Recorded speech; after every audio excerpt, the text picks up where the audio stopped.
Thank you for listening to this training audio. This recording is by members of the youth team and guest youth leaders Lucy Skelton, Ali Demet and John Robb as they get playful and creative when considering what games would be good for groups to play online together. We hope this discussion informs, inspires and encourages you as you seek new ways to reach and disciple young people.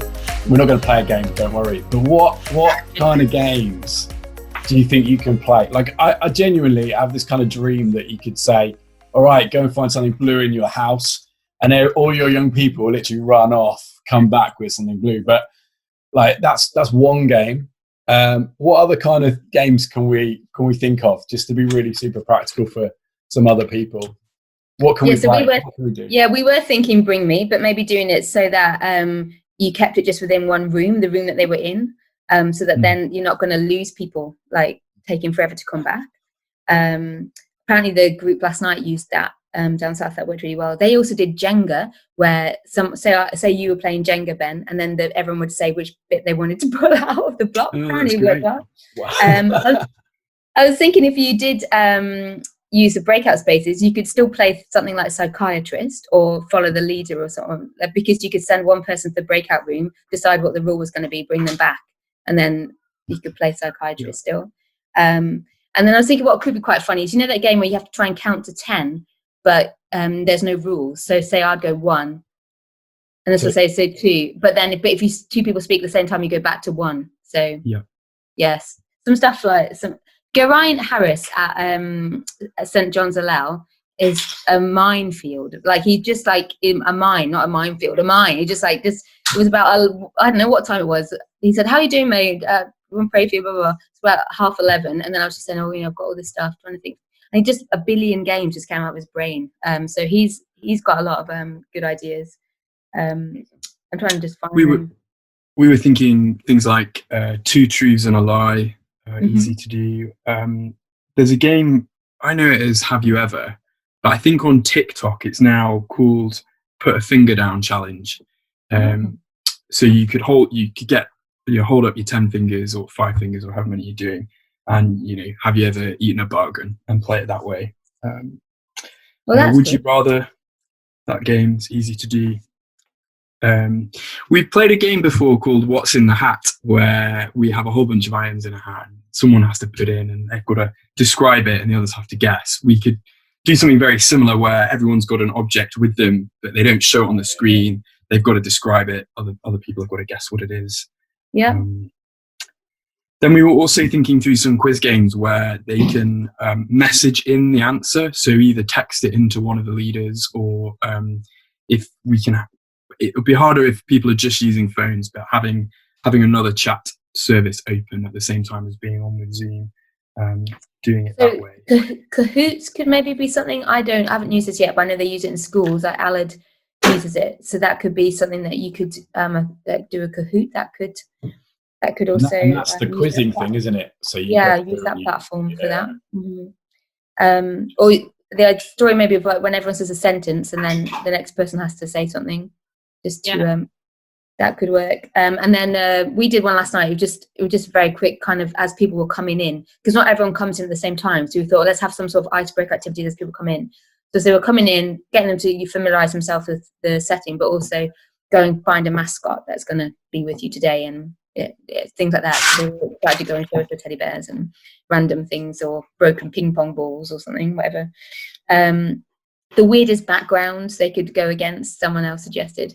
Although there's also a way of changing your backgrounds on this, so it was so funny. Like one of them popped up with Donald Trump behind them or something. So, Boris Johnson. So so you could things like that. I was thinking maybe if you could have a challenge. Yeah, exactly, just like that. So, or a challenge, like maybe they could come ahead of time, and maybe it's like best superhero costume or something that they can turn up in, or something like that. And also thinking in the emails to send out, if there was something specific for a game or for an activity that we wanted them to have ready, to have emailed that out ahead of time, or put that in the Instagram live and say, okay, you need to have these things with you for tonight's Star Live. That'd be cool. Yeah. Nice. They're really, really good ideas, those. because I was sort of sitting there thinking, like, what can we do together? So that's really helpful, because I've been concentrating on what I can get them to do at home, and then, you know, show later. So this week, it's the story of Parable of the Talents is what apparently the service is going to be on, but who knows. So one of the things I've challenged them to do is to find some pullback cars or wind up toys that move forward, and to set a 2-meter course and then time them, and then do some videos of it or some photos, and then say like how long it took them and stuff, and sort of for it to be a challenge, you know, who's got the quickest pullback car. But it'd be quite something that they can be doing at home, because of course they're all, you know, it's going to be very easy for them, isn't it, just to sort of sit in front of TV and sort of waste all that time on actually getting back into stuff that they used to quite enjoy.